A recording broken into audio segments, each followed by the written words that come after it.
We have found it, y'all. The one holiday rom-com. To roll them on. Hallelujah. Y'all didn't know your girl had them pipes, huh? You know, that's how I do.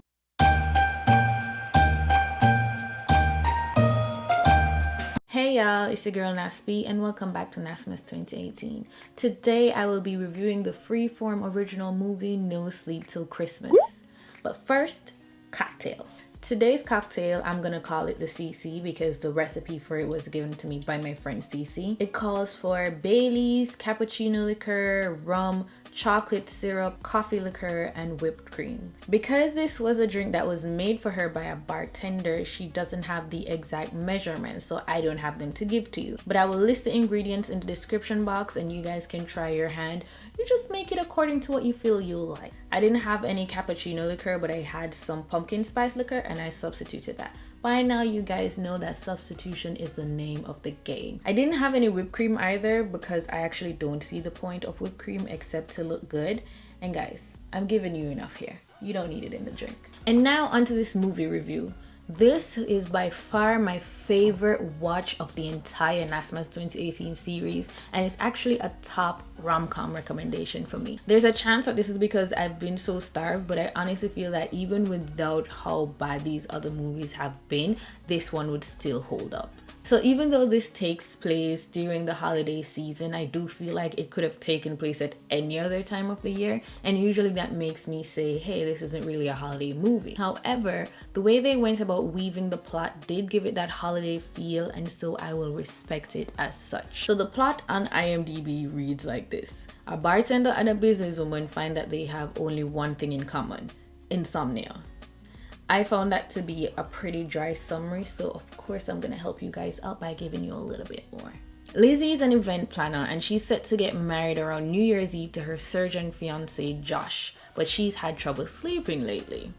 That of course is bad for business and her personal life, which includes a future mother-in-law who is kind of pushy when it comes to the wedding plans. Billy is a bartender who's grown accustomed to life without sleep. So one night when both of them can't sleep, Billy decides to go for a run and Lizzie decides to go for a drive. Lizzie ends up hitting Billy with her car and they take him to the hospital. They never make it past the parking lot though because these two insomniacs discover their best sleeping aids: each other. After this, they enter into a business arrangement to literally sleep together, but of course both of them get more than what they bargained for.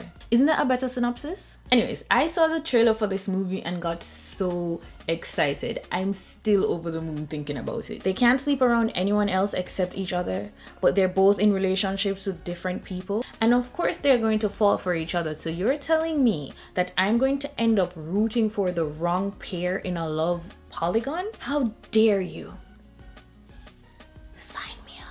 So Billy and Lizzie each have different reasons for not being able to sleep, and Billy has had this problem for much longer than Lizzie. I couldn't fathom how Lizzie was functioning after experiencing sleeplessness for weeks. So you know I couldn't even wrap my mind around Billy basically being a zombie. So even though the trailer excited me, I was worried about how they were going to have us ship this couple. Typically what they do is have the partners be mean or cold or unlikable in some way that has us, the audience, know we do not want them with the person and we're cheering for the demise of their relationship. They surprisingly and refreshingly didn't do that for this one.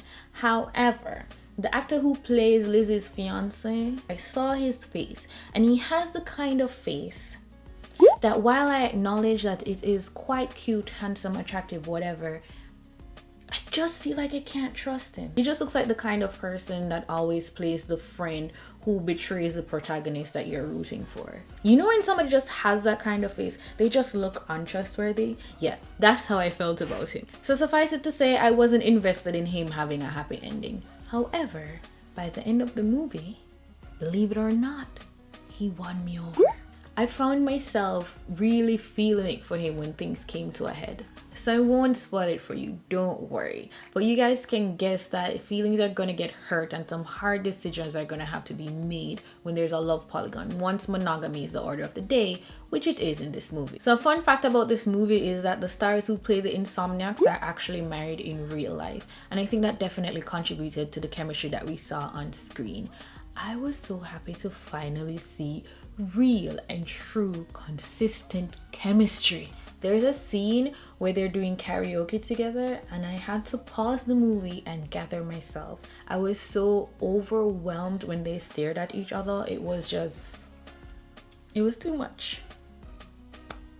I'm actually getting emotional right now thinking about it.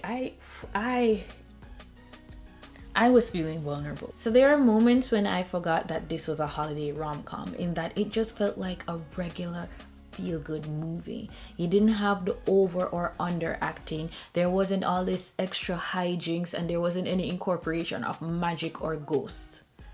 Y'all know I wanted to say duppies, right? They still stayed on brand with some of the elements though, but when they did it, I was with it. I like my convenient plot lines to be as convenient as they were in this. None of that extraness and then also none of the laziness. They got it right. It was like me and all those involved in the movie had an agreement. Yes, they're gonna take some creative freedom to make this plot work, but they're still gonna respect my intelligence as a viewer. The agreement was made and it was upheld. They did give us some realistic, logical coincidences though, like the fact that Josh is a surgeon and he's on the night shift, and that allowed her to sneak around and sleep with Billy for as long as she did. Spoiler, no spoiler, he does find out eventually and there is a confrontation, and that scene is actually quite funny. I found everything adorable about this movie. Lizzie's style was so cute. 10 out of 10 would wear her stuff. And the secondary roles were complimentary, like they added life to the film. I want to particularly shout out this hilarious and wise bus driver that Lizzie happens upon at one point, and of course Cheryl Ralph, who plays the future mother-in-law. Yo, the last words you hear from Cheryl's character took me down. And Billy has two best friends. They're a couple, Andy and Gemma, and they have a child who's Billy's goddaughter, and their whole little family read as so authentic. What I really appreciated about these characters was that we actually got backstories for them. Yes, they were quick, but we still got the impression from the portrayals that they had lives outside of their relationships with the main characters, and they weren't just there to push plots along. Bravo. All in all, this movie was great. I can't recommend it enough. I'm definitely going to watch it again. I hope that you enjoyed just as much as I did if you decide to check it out. Thank you so much for watching. Do me a favor and hit that thumbs up button and subscribe if you haven't yet, and share this video everywhere that you can. I will see you in the next one. I feel like I said it one time and that's enough and I'm tired now. Sure.